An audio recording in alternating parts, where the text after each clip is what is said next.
Saya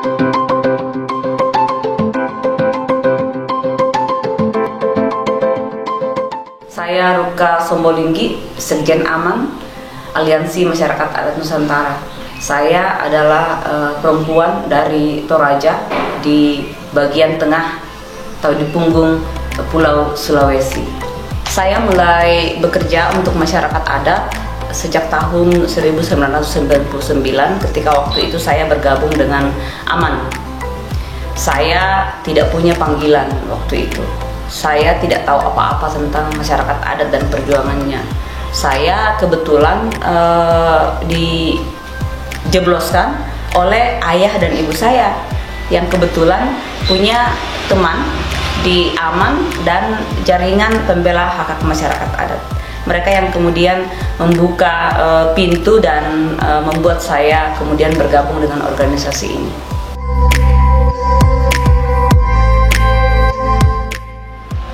Memperjuangkan hak-hak masyarakat adat dari kota itu adalah sesuatu yang tidak mungkin dihindari dan harus dilihat dalam konteks sejarah penaklukan masyarakat adat, di mana sumber dari perampasan wilayah adat, penaklukan terhadap wilayah-wilayah adat, penghancuran wilayah adat itu datangnya dari kota.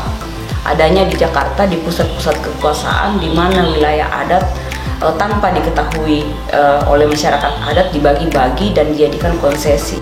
Nah, sehingga mau tidak mau kami terpaksa harus berada di Jakarta untuk memperjuangkan hak masyarakat adat yang jauh di pelosok Indonesia.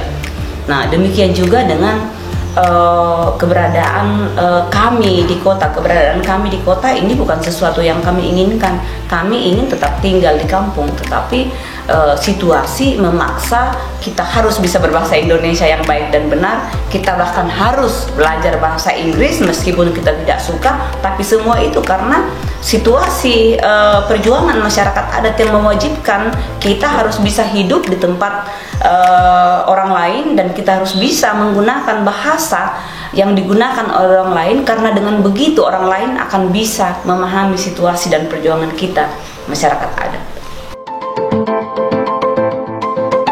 Soal keinginan untuk pulang kampung, ya kami orang Toraja itu makanya disebut Tondok Lamunan Loloku, artinya tempat di mana ari-ari saya ditanam, disitulah saya akan kembali.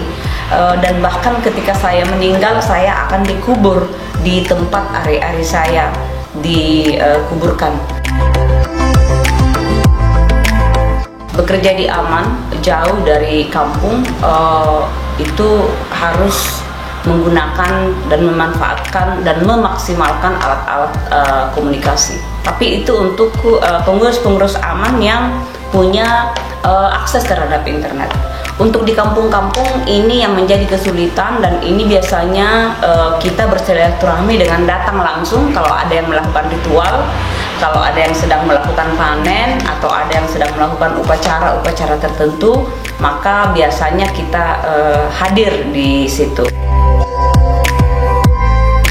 Masa pandemi ini justru meningkatkan intensitas silaturahmi kami dengan kampung, karena ada alat-alat telekomunikasi, kita bisa online bekerja langsung, bisa Zoom, tetapi tentu saja itu semua perlu persiapan. Nah, masyarakat adat, kalau kita bicara tentang digital divide, kesenjangan digital, maka masyarakat adat itu untuk urutan akses terhadap internet, terhadap alat telekomunikasi kan paling di bawah. Itu bahkan ada yang seumur hidupnya tidak tahu ada internet, atau bahkan ada handphone, atau ada handphone hanya digunakan untuk dengar radio. Jadi center. Biasanya kalian mengenal istilah center berhadiah handphone. Nah, dan biasanya dalam situasi begitu, kalau ada masalah di kampung, mereka akan turun ke kota dan kemudian menelpon Sekjen Aman, menelpon saya. Jadi tengah malam, kalaupun 24 jam, ketika orang kampung yang menelpon saya selalu terbuka untuk mengangkat. Pasti saya angkat.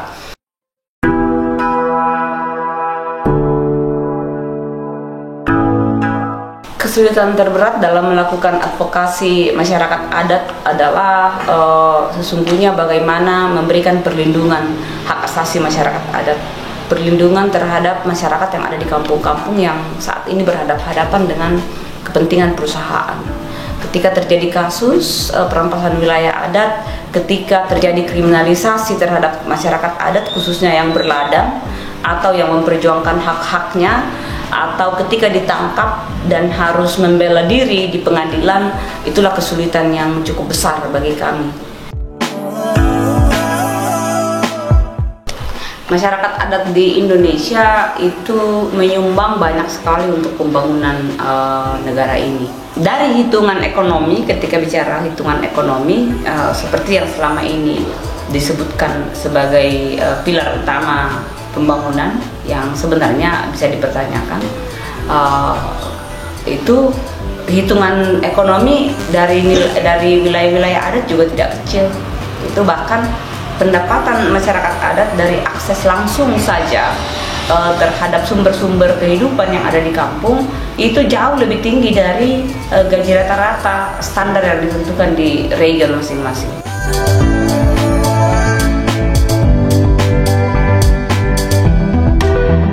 Nah, sekarang pertanyaan yang selalu dilekatkan ke masyarakat adat bahwa kolot, kuno, tidak relevan lagi, tidak sesuai lagi dengan perkembangan zaman, itu harusnya disematkan ke kota-kota. Jadi justru kami ini masyarakat adat yang sesuai dengan perkembangan zaman. Nyatanya orang kota sekarang terbirit-birit katanya work from home. Di kampung nggak ada dikenal work from home. Orang diketawain kita kalau bilang kau work from home. Apa itu work from home? Kau pemalas berarti kau nggak akan makan, karena kalau kau mau makan kau harus kerja itu di sungai, di sawah, di hutan gitu, di ladang gitu. Nah itu yang menurut saya penting untuk kita catat ya. Sekarang ini kriminalisasi terhadap masyarakat adat masih sangat tinggi. Perampasan wilayah-wilayah adat masih sangat tinggi. Agama-agama Nusantara, agama-agama leluhur itu belum sepenuhnya diakui. Masih banyak masyarakat adat yang tidak punya KTP, tidak punya akta kelahiran, dan tidak bisa ikut pemilu.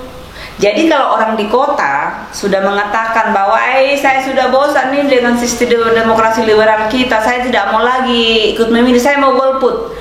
Buat masyarakat adat, banyak di antara kami yang bahkan masih hayalan terliarnya itu adalah bagaimana bisa menikmati yang namanya nyoblos.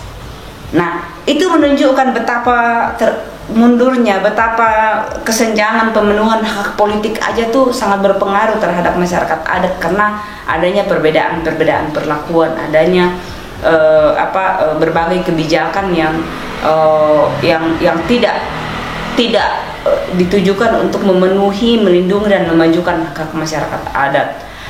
Itulah kenapa sejauh ini dari tahun 99 masyarakat adat yang bergabung di AMAN itu sudah menyatakan bahwa kita perlu ada undang-undang masyarakat adat yang akan menjadi panduan untuk pemerintah bagaimana memenuhi, melindungi dan memajukan hak masyarakat adat sesuai dengan perintah Undang-Undang Dasar 45.